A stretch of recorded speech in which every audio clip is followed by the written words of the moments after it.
စိတ်ခုအားကဘယ်လောက်ထိအရေးကြီးလဲစိတ်ကကိုယ့်ရဲ့တွေးခေါ်တွေစိတ်လှုပ်ရှားမှုတွေ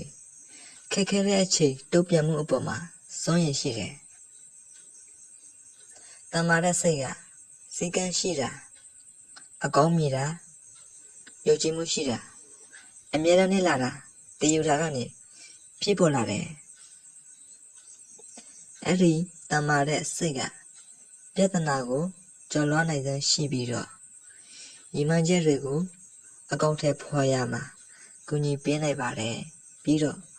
အလျှော့ပေးရှိတဲ့အခါမှာစိတ်ဓာတ်ကျတာတွေကနေရုပ်ထွက်နိုင်စေပြီးရှေ့ကိုဆက်သွားဖို့တူအားပေးပါတယ်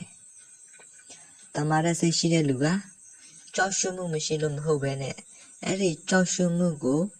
စီမံနိုင်တဲ့လူသာဖြစ်တယ်ရုပ်ရှင်းစွာကျွန်တော်ပြောမယ်ဆိုရင်တမာတဲ့စိတ်ကအခက်အခဲတွေကိုဖျက်ဆီးနိုင်ပြီးတော့အောင်မြင်တဲ့ဘဝကိုပိုက်ဆိုင်စေတာပဲဖြစ်တယ်။ဒါကြောင့်